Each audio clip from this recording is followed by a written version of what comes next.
Yo mga ka-sports, alam naman natin na parang matagumpay ang Gilas Pilipinas. Hindi lang puro big man ang kailangan, sobrang importante rin ang mga guards. Sila ang utak ng opensa, sila ang nagsiset up ng tempo at sila rin ang madalas na clutch shooters sa endgame. Kaya sa video na ito pag-uusapan natin ang mga 5 magagaling na guards na dapat maisama sa Gilas Pilipinas pool, mga shooters at playmakers na pwedeng magbigay ng malaking impact sa international stage. Kung trip mo po ang ganitong content, paiwan ng follow at pa-subscribe na din. Tara, simulan na natin.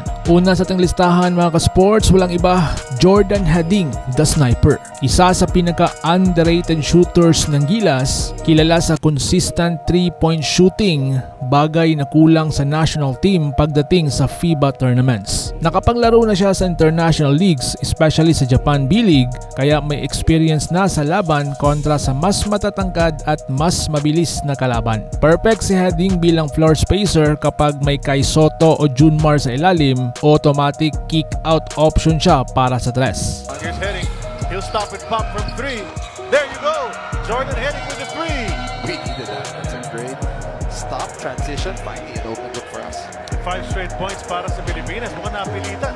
Itong si Coach Kokoskov, tumawag ng timeout. Just didn't like perhaps his team's Heading.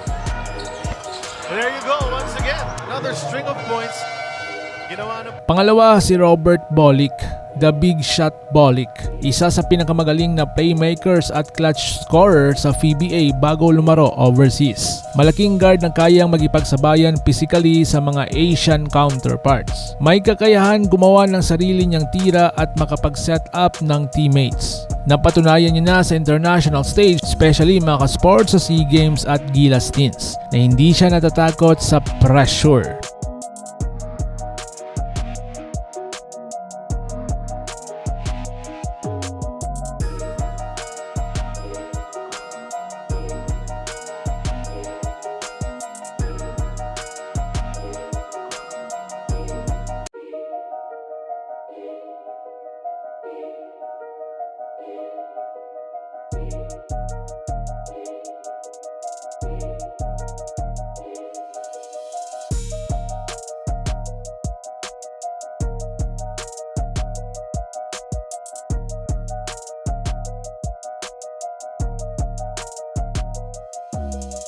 Pangatlo, walang iba ang ating idolo, sila kay Renz Abando, the explosive scorer. Kahit natural swingman or wing, kaya niyang gumanap bilang combo guard. Napaka-deadly scorer niya, kayang umatake sa rim, tumira ng tres at maglaro ng transition game. Sa KBL or sa Korean Basketball League, naging crowd favorite at talagang pinatunayan niya na kaya niyang makipagsabayan sa mas malalakas na liga. Sa Gilas, malaking tulong siya hindi lang sa opensa, kundi pati sa depensa dahil nga sa athleticism at hustle.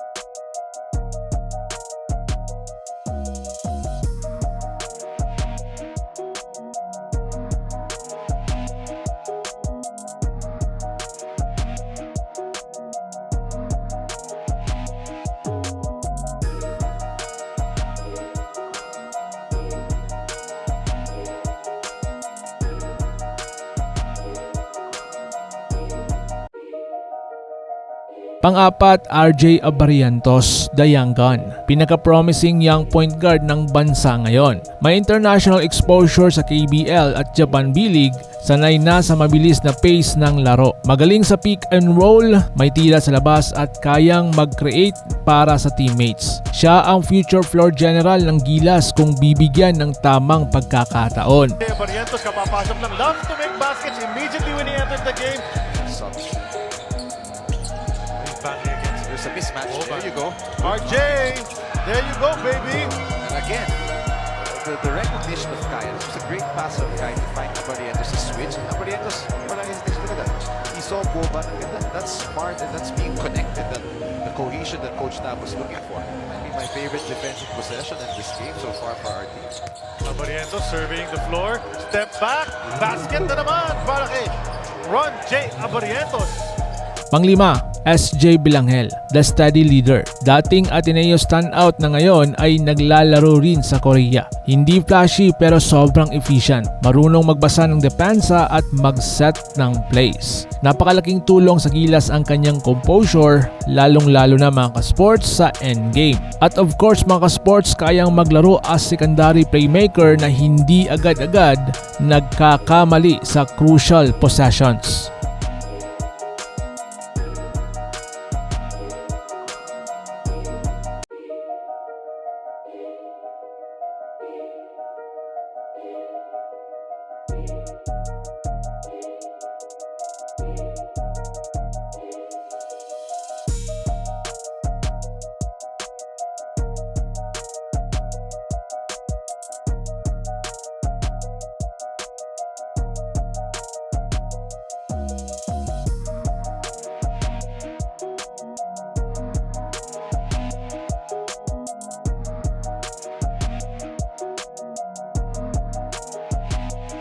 At panghuli, Remy Martin, the clutch Filipino-American. Kung maa-approve ang kanyang local, for sure matagal pa to pero napakalaking tulong niya. Tignan natin ang kanyang background. Dating NCAA star na kilala sa kanyang bilis at shooting. May championship pedigree sa US college level sa Kansas Jayhawks. Malaking tulong siya sa Gilas bilang offensive spark. Napakabilis, fearless at may kakayahang gumawa ng puntos kahit tight ang depensa. Kung mag-integrate ng tama, siya ang pwedeng maging X-factor guard ng national team.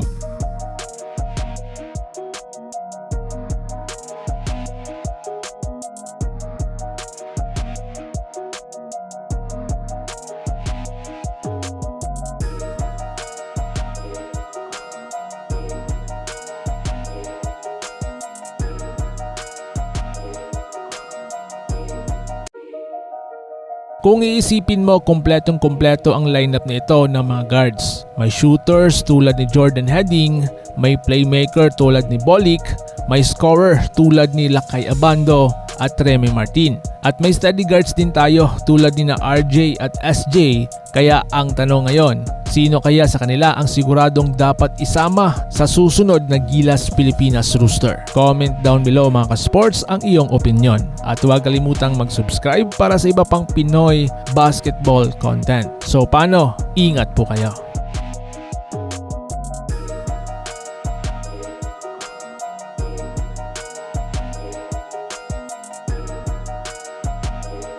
By Isaac. Got a push now. We have a chance to run.